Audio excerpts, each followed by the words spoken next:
O tema da pregação hoje é o cântico que liberta. Evangelho de Lucas, capítulo 1, verso 67. Diz assim a palavra de Deus. Zacarias, seu pai, cheio do Espírito Santo, profetizou dizendo, aqui Zacarias é o pai de João Batista. Verso 68. Bendito seja o Senhor, Deus de Israel, porque visitou e redimiu o seu povo, e nos suscitou plena e poderosa salvação na casa de Davi, seu servo, como prometera desde a antiguidade, por boca dos seus santos profetas, para nos libertar dos nossos inimigos e das mãos de todos os que nos odeiam, para usar de misericórdia com os nossos pais e lembrar-se da sua santa aliança e do juramento que fez a Abraão, o nosso pai, de conceder-nos que, livre das mãos de inimigos, o adorássemos sem temor, em santidade e justiça perante ele, todos os nossos dias. Tu, menino, a que ele está se referindo ao seu filho João Batista, serás chamado profeta do Altíssimo, porque precederás o Senhor, preparando-lhes os caminhos, para dar ao seu povo conhecimento da salvação, no redimi-lo dos seus pecados, graças à entranhável misericórdia de nosso Deus, pela qual nos visitará o sol nascente das alturas, para alumiar os que jazem nas trevas e na sombra da morte, e dirigir os nossos pés pelo caminho da paz. Então aqui Zacarias, que era o pai de João Batista, ao ir ali circuncidar João Batista, e ele tem agora a sua fala reestabelecida, porque ele estava mudo, por conta da sua incredulidade, quando o anjo anunciou que a sua mulher Isabel ficaria grávida de João Batista, e agora a sua língua, então, é desenrolada, né? Agora ele começa ali a falar novamente, e ele, diante dessa maravilha, né? Desse momento gracioso na vida dele, ele começa a bendizer o Senhor. Né? O título aqui na Bíblia está o Cântico de Zacarias. E ele começa dizendo, bendito seja o Senhor, Deus de Israel. E Zacarias mostra aqui alguns motivos pelos quais o Senhor é bendito. E é isso que nós iremos ver nessa noite. Por que Zacarias diz que o Senhor é bendito? Porque Deus visitou o seu povo. Lá no verso 68. Bendito seja o Senhor, Deus de Israel, porque visitou e redimiu o seu povo. Esse visitou aqui não é aquela visita que você faz quando vai à casa de um amigo. Você vai lá para tomar um café, bater um papo. Não. Esse visitar é como aquele visitar que Jesus mais para frente vai falar. Você se lembra quando ele disse? Estava nu e me vestistes. Estava enfermo e me visitastes. Então essa visita está relacionada a uma ação de Deus. Esse visitar também nos faz lembrar quando o povo de Deus estava vivendo como escravo lá no Egito e Deus os visitou. Olha o que diz Êxodo 4:31. E o povo creu, e tendo ouvido que o Senhor havia visitado os filhos de Israel, e lhes vira a aflição, inclinaram-se e o adoraram. Então eles recebem uma visitação de Deus, um agir de Deus em suas vidas. Nesse contexto de escravidão do Egito, Deus livrou o seu povo da escravidão do faraó. Mas isso apontava para algo muito maior que viria no futuro. E agora, na época em que Zacarias entoa esse cântico, os judeus também estavam vivendo como escravos. Eles estavam sob o jugo de Roma.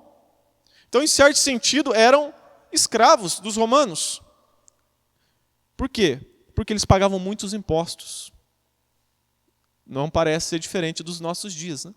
Ainda mais no nosso país. Pagamos muitos impostos, vivíamos como escravos.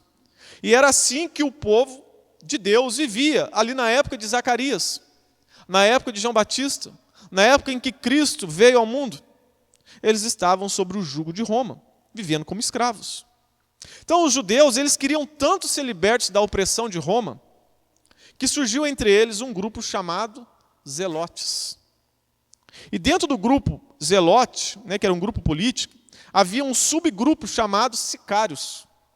A palavra sicários vem de sica, que significa um punhal. Eles andavam armados para ali fazer resistência aos romanos. Eles queriam sair do jugo romano. E o zelote mais conhecido na Bíblia é Simão o Zelote. E esse Simão foi um dos 12 apóstolos de Jesus Cristo. Então esse foi o motivo pelo qual os judeus esperavam tanto um Messias político. Um Messias, um libertador que tirassem eles desse jugo de Roma, dessa opressão de Roma. Eles esperavam um Messias assim. Mas o que eles mais precisavam era serem salvos de seus pecados. Essa era a maior urgência na vida deles. Então, por isso que eles não conseguiram enxergar Jesus Cristo como o Messias prometido, que viria, que estava vindo para os livrar, para perdoar os seus pecados. Hoje muitas pessoas buscam a Deus com essa mesma motivação dos judeus. Eles buscam um Jesus, um Messias político, ou um Jesus que possa resolver os seus problemas, do dia para a noite. Que seja algo rápido. Hoje não mudou. Hoje muitas pessoas querem um Messias para salvá-las de suas dívidas. Querem um Messias para salvá-las do desemprego. Querem um Messias para salvar de uma vida sem marido. Elas buscam a Deus, vão à igreja porque querem casar. Buscam a Deus porque elas querem um Messias para salvá-las de uma doença. Para salvá-las do anonimato. Por quê? Porque ninguém as segue no Instagram, no Facebook, no TikTok, no YouTube. Ela quer ser salva do anonimato. Então hoje muitas pessoas buscam a Deus com as motivações erradas. O mesmo motivo que o povo no passado buscava a Deus. Com motivações erradas, malignas e pecaminosas. Não é errado nós querermos coisas. Isso não é errado. Mas primeiro nós devemos priorizar o que mais precisamos. O que nós mais precisamos é da salvação, é do perdão dos nossos pecados, é viver uma vida santa diante de Deus. Por isso devemos priorizar as coisas espirituais. Devemos priorizar, em primeiro lugar, o reino de Deus e a sua justiça. Até os discípulos, eles tinham essa ideia de um Messias político, para a época deles. Antes de Jesus ir para a cruz, eles estavam discutindo quem seria o maior no reino dos céus. Eles estavam preocupados com o reino terreno. Atos 1,6 vai dizer: então os que estavam reunidos lhe perguntaram: Senhor, é neste tempo que vais restaurar o reino a Israel? E ele lhes respondeu: não compete a vocês saber os tempos ou as épocas que o Pai estabeleceu pela sua própria autoridade. Então eles estavam preocupados com o reino de Israel, com o reino de Deus aqui na terra. E eles não estavam errados em relação a isso. Eles não estavam errados em relação à restauração de Israel, de ter esse desejo de Cristo restaurar todas as coisas. O erro deles foi pensar que o principal objetivo de Jesus era livrá-los do jugo de Roma, da escravidão de Roma. Então eles não conseguiam entender que antes de Deus estabelecer o seu reino na terra, era necessário eles se preocuparem com o reino dos céus. Por isso que Jesus ensinou eles a orar: venha o teu reino, seja feita a tua vontade, assim na terra como no céu. Outro problema que temos hoje é o grupo de cristãos que espiritualiza tudo. Acham que o reino dos céus não tem nada a ver com o reino da terra. Estão enganados. A Bíblia diz que Jesus está agora no céu, à direita do Pai, reinando e restaurando todas as coisas. Olha o que Pedro vai dizer lá em Atos 2, no verso 34. Porque Davi não subiu aos céus, mas ele próprio afirma: o Senhor disse ao meu Senhor, o Deus Pai conversando com Deus Filho: assenta-te à minha direita, até que eu ponha os teus inimigos como estrado de teus pés. Você se lembra de Estevão, quando estava pregando o evangelho e foi apedrejado? Ele estava ali pronto para morrer, e aí ele viu o céu aberto e viu Cristo à destra do Pai. reinando. O nosso Senhor, Ele reina. E Pedro aqui está dizendo que o rei Davi, ele não está mais no trono de Israel, o corpo dele está na sepultura. E por isso então ele não mais governa. Mas pelo contrário, o corpo de Jesus não estava na sepultura. O corpo de Jesus foi ressuscitado e ele subiu aos céus para reinar sobre o trono de Davi.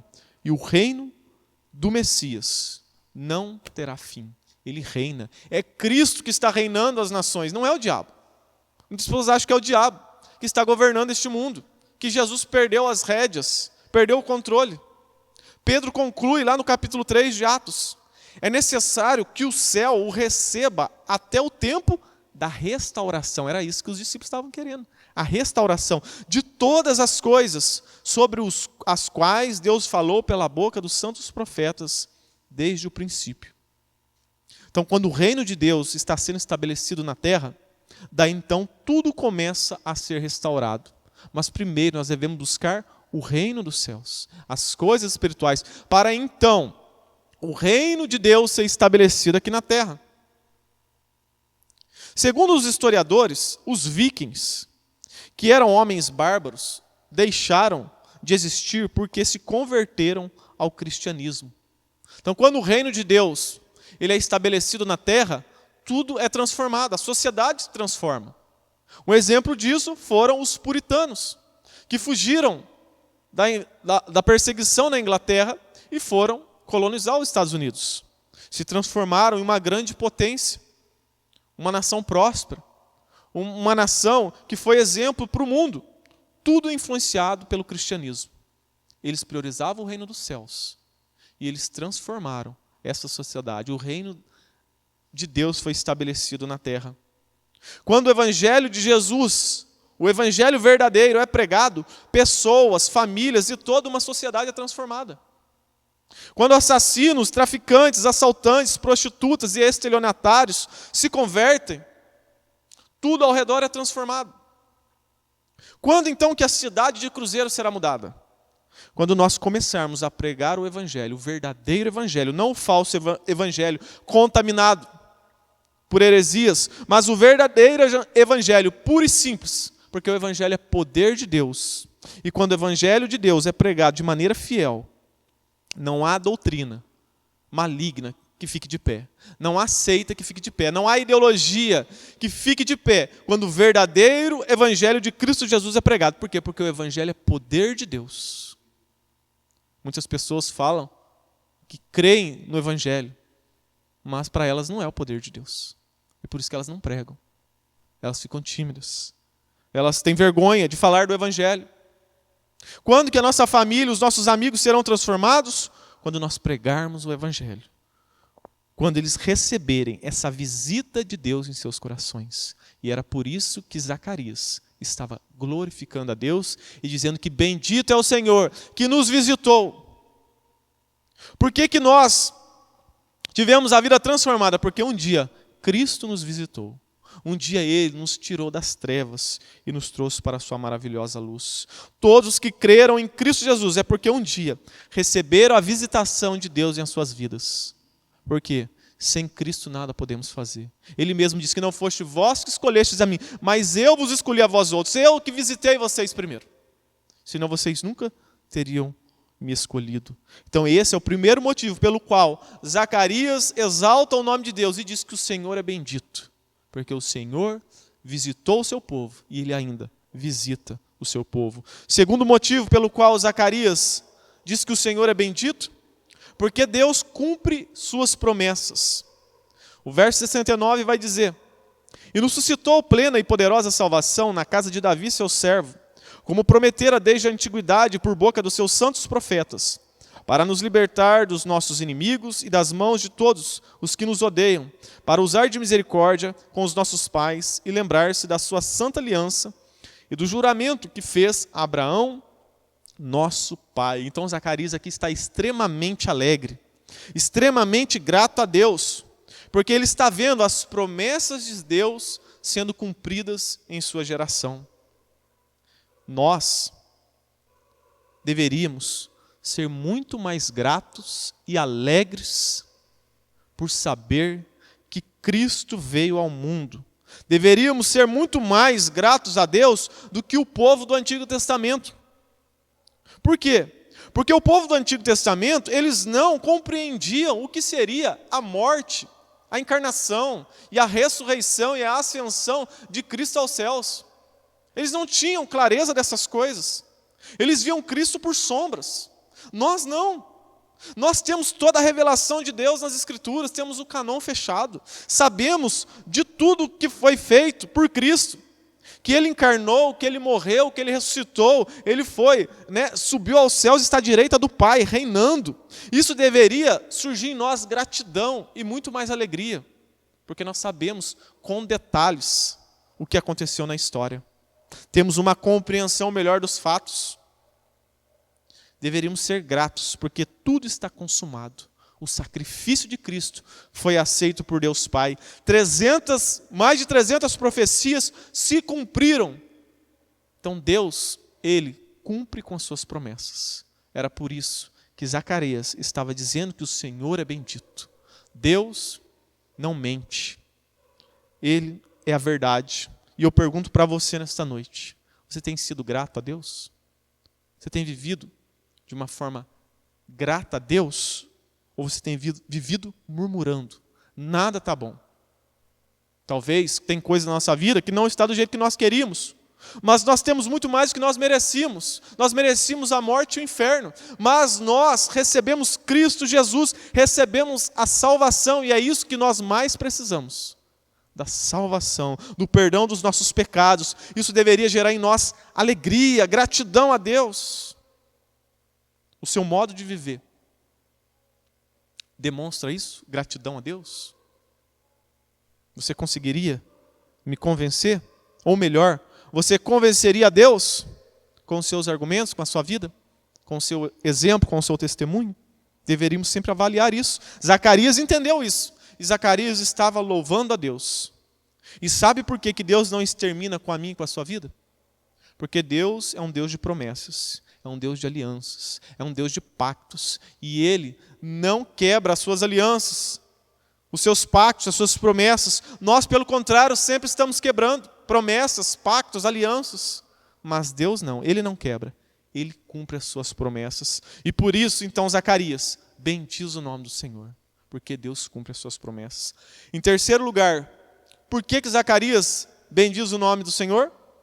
Porque Deus levanta e usa os seus servos para proclamar a salvação.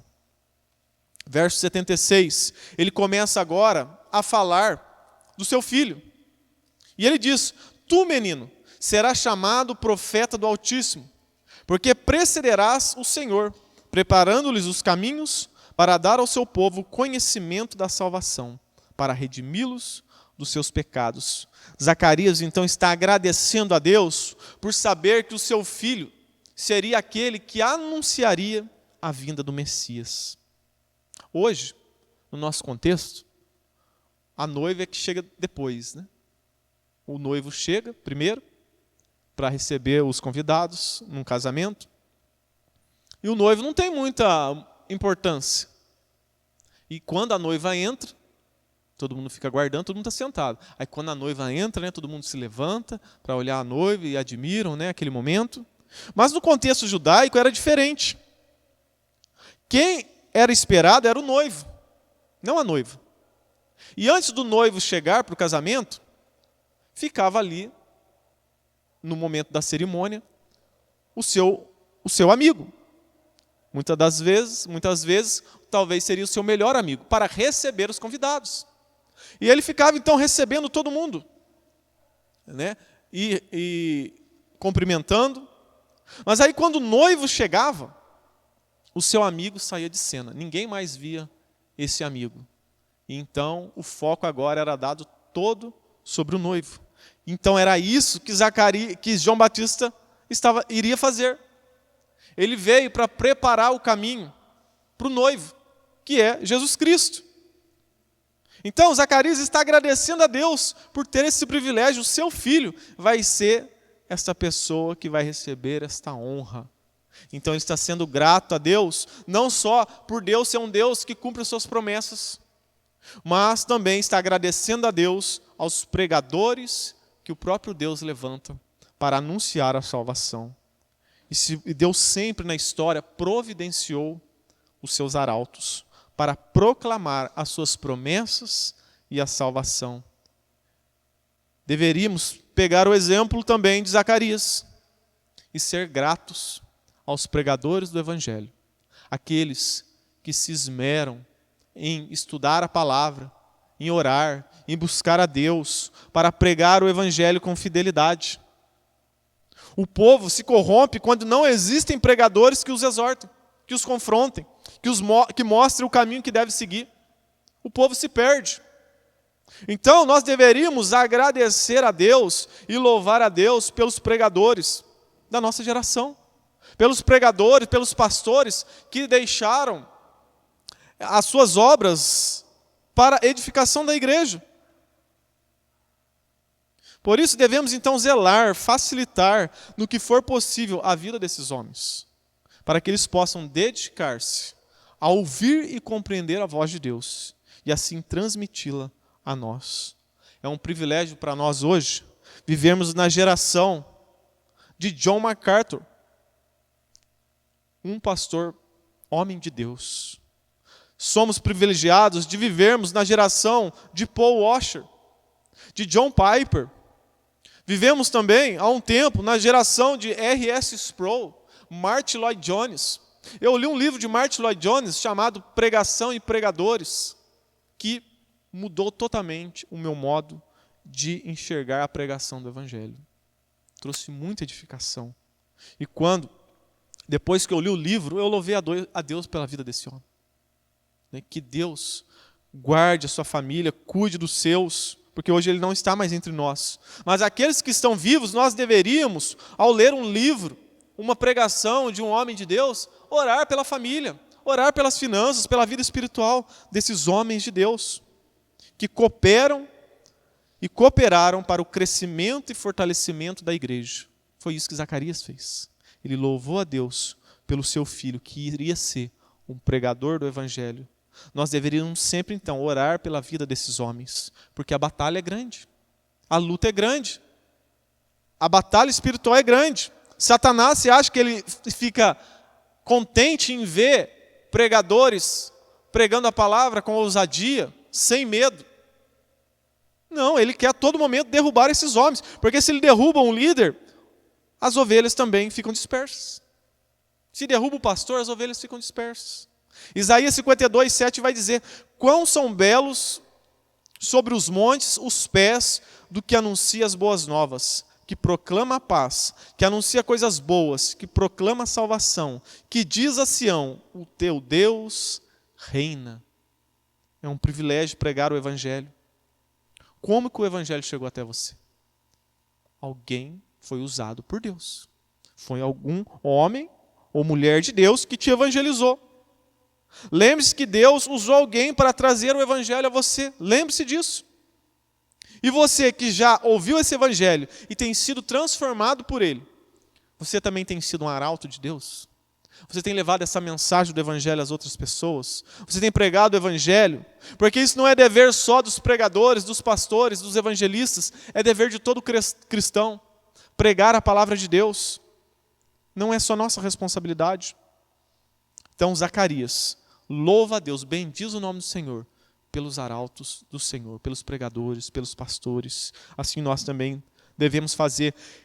Quarto motivo pelo qual Zacarias bendiz o Senhor, porque ele veio trazer luz onde havia trevas. Verso 78.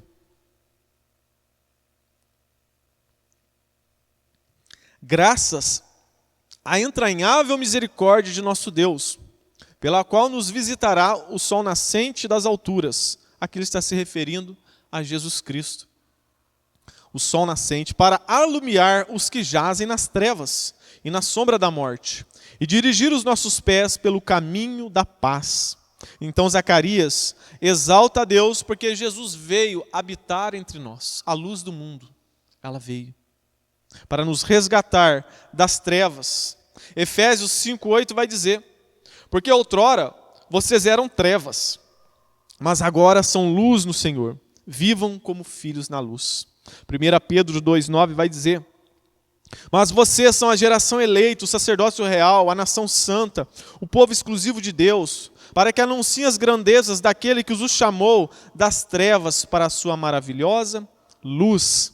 Então a Bíblia diz que as pessoas que vivem longe de Deus, elas estão no reino das trevas. As pessoas que não se submetem ao senhorio de Cristo, elas estão vivendo nas trevas. Os seus olhos estão obscurecidos, são incapazes de enxergar as verdades espirituais. Estão nas trevas e Jesus então vem para livrar essas pessoas desse reino de trevas, para transportá-los a um reino de luz. E por que o homem não consegue enxergar a realidade espiritual? Por quê? Porque ele está morto em seus delitos e pecados. O homem é escravo do pecado. Romanos 3,10 vai dizer: não há justo nenhum sequer, não há quem entenda, não há quem busque a Deus. Todos se extraviaram, a uma se fizeram inúteis, não há quem faça o bem, não há nenhum sequer. A queda nos corrompeu, nos tornamos escravos do pecado. A queda nos corrompeu e nos tornamos também escravos do diabo. Olha o que diz 2 Coríntios, capítulo 4, verso 4.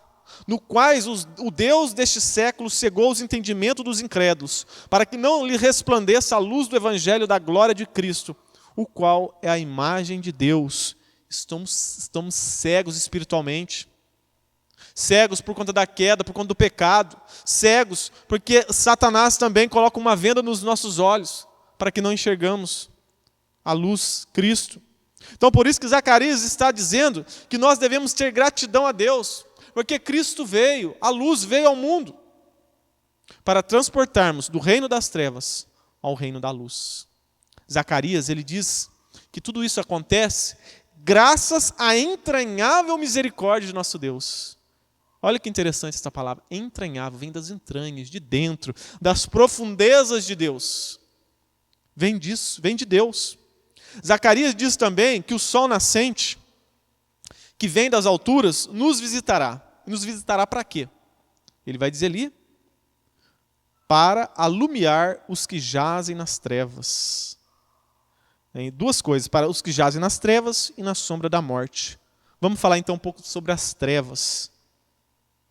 Nós temos facilidade de entender e compreender uma escuridão física, as trevas físicas.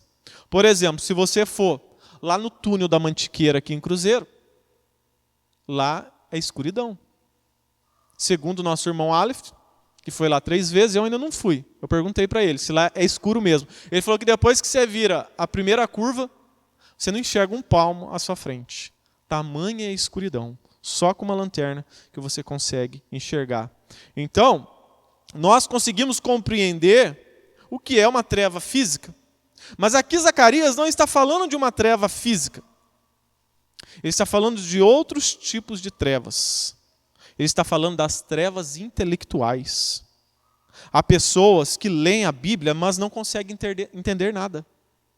Há pessoas que são extremamente inteligentes, mas não enxergam as verdades espirituais por detrás das palavras. Por quê? Porque estão em trevas intelectuais. Agora, pelo contrário, muitas pessoas que às vezes não têm nem um ensino fundamental, não têm estudo, têm pouca inteligência, mas quando leem a Bíblia, elas conseguem enxergar realidades espirituais. Aquilo é revelado àquela pessoa simples, com pouca inteligência. Nós vemos isso na Bíblia. Os sumos sacerdotes, Anás e Caifás, que conheciam a Torá, conheciam os profetas, os salmos, os livros do Antigo Testamento, dominavam porque eles eram os sumos sacerdotes. Eles não conseguiram enxergar Jesus Cristo como Messias. Mas, pelo contrário, o cego e mendigo Bartimeu conseguiu enxergar Cristo como Messias, como filho de Davi. Você se lembra? Jesus está passando e ele gritava: filho de Davi, tem misericórdia de mim. Um homem que era cego fisicamente, mas ele tinha olhos espirituais. Ele enxergou Cristo como Messias. Você se lembra também de outro exemplo? de Nicodemos, que era mestre em Israel, foi visitar Jesus de noite. E aí Jesus começa a falar das coisas espirituais, de que o homem precisava nascer de novo. E aí Nicodemos não consegue compreender. E ele diz: como? Eu já sou velho, vou entrar no ventre da minha mãe? Não tem como. E aí Jesus disse para ele: você é mestre em Israel e não compreende essas coisas? Por quê? Trevas intelectuais. Eu estava vendo o relato do reverendo Heber Campos Pai, que é da Igreja Presbiteriana do Brasil, e ele dizendo que ele é professor ali na Universidade Mackenzie, em São Paulo.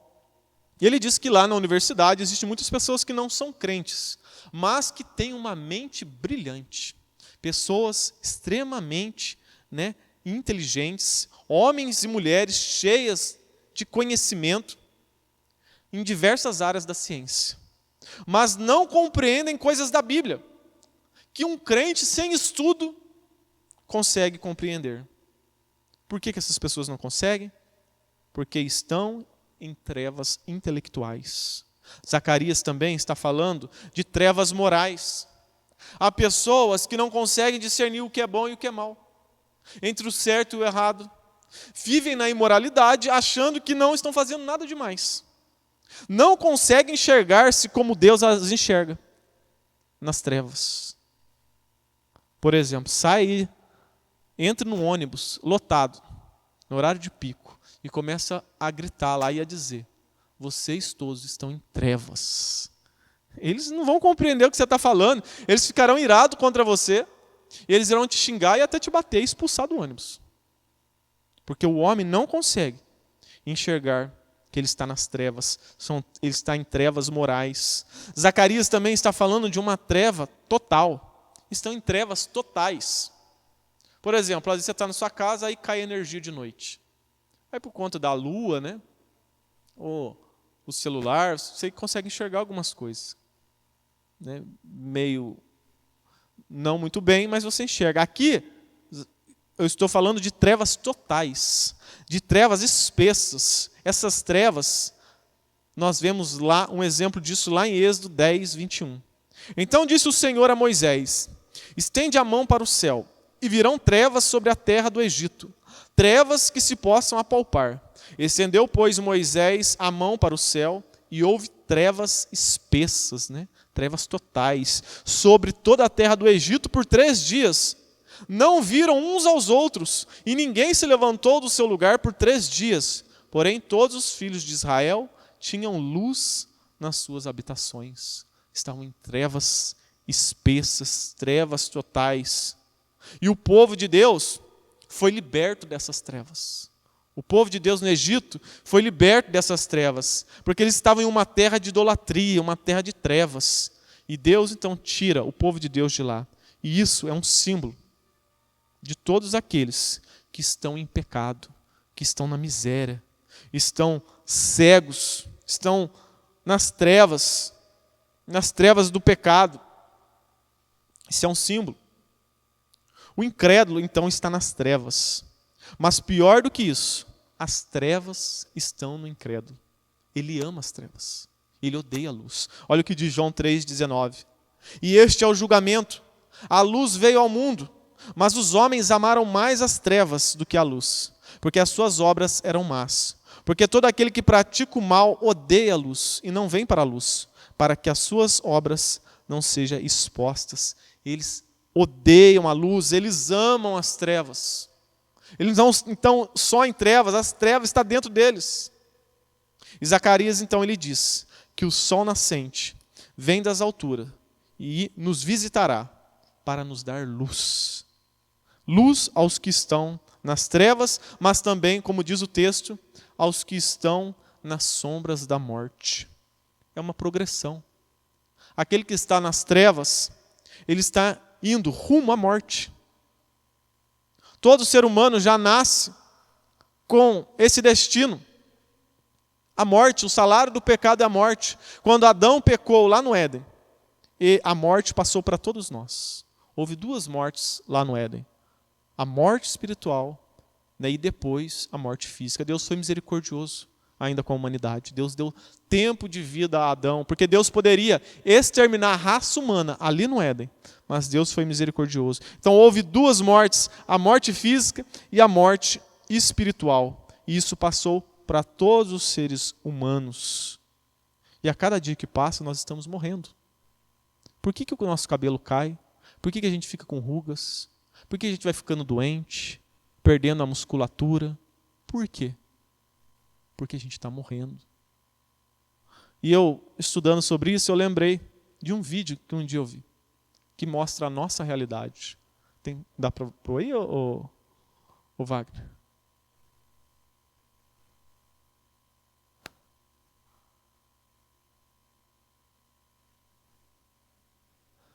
Essa aí é uma criança, ó, eles estão no aplicativo. E ali no aplicativo vai começar a mostrar que o pai ele vai envelhecendo, né? Ele mostra como que o pai poderia ficar no futuro. E aí olha a reação daquela menina, daquela criança. No começo ela está alegre, está achando divertido, né? O pai está envelhecendo, ó, a idade está aumentando. 2075, ela está achando engraçado. Mas repare nela. De repente ela vai começar a ficar preocupada. E aí, de repente, ela começa a pensar no fim do pai dela, né? Aqui é a morte. Na realidade de todo ser humano. Né? Todos nós estamos nesse processo, estamos morrendo. Por isso que nós precisamos da luz de Cristo. A queda afetou tudo em nós. Por isso que estamos morrendo. O salário do pecado é a morte. Mas louvado seja Deus que Cristo veio. Por isso que Zacarias está exaltando a Deus. Bendito seja o nome do Senhor. Nós merecíamos a morte e o inferno. Mas Cristo veio para nos trazer vida e abundância. Zacarias termina dizendo que o sol nascente vem para dirigir os nossos pés pelo caminho da paz. João 14, 27 vai dizer: deixo-vos a paz, a minha paz vos dou, não vos la dou como o mundo a dá. Não se turbe o vosso coração, nem se atemorize.